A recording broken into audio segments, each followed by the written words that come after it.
السلام عليكم ورحمة الله وبركاته.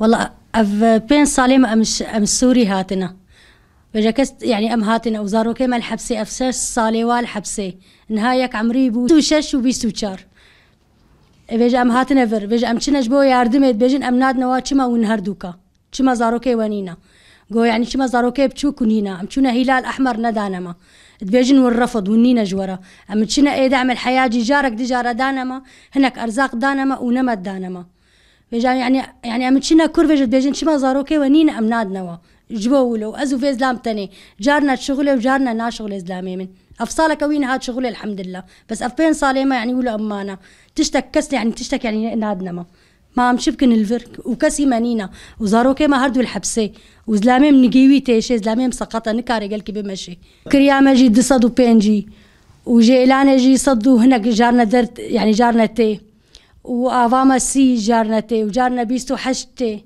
وام شبكن جغيني او شغلي زلاميم كسيمة يعني كسيمة الفرنينا وكس آلي مناك الفر وام شبكن وزلاميم قالكن جيوي تيشي ودستيوي جارنا تيشي. بسم الله الرحمن الرحيم. أنا مواطن سوري هربت من سوريا وبلادي 2 محبوسين وجيت لهون أنا طمعان بكرم الحكومة التركية طبعا برئيسها اللي سمعتوا عنه وجيت لهالبلد هاد ما كان يجيني مساعدات وأنا معي شلل أطفال من صغري وعمري 56 سنة وعم بشتغل مرة بشتغل مرة بقعد لأنه إجري بتجعني وقدمنا ورقنا على دعم الحياة مرة أعطونا مرة ما أعطونا وهن أخذوني عالجوني بالمشفى مشان إجري وركبوا لي جهاز وما كان يجيني مساعدات منهم. أولادي 2 بالسجن ما بعرف عنهم شيء ولا بعرف شيء ما في مين يساعدني غير الله وحكومتكم.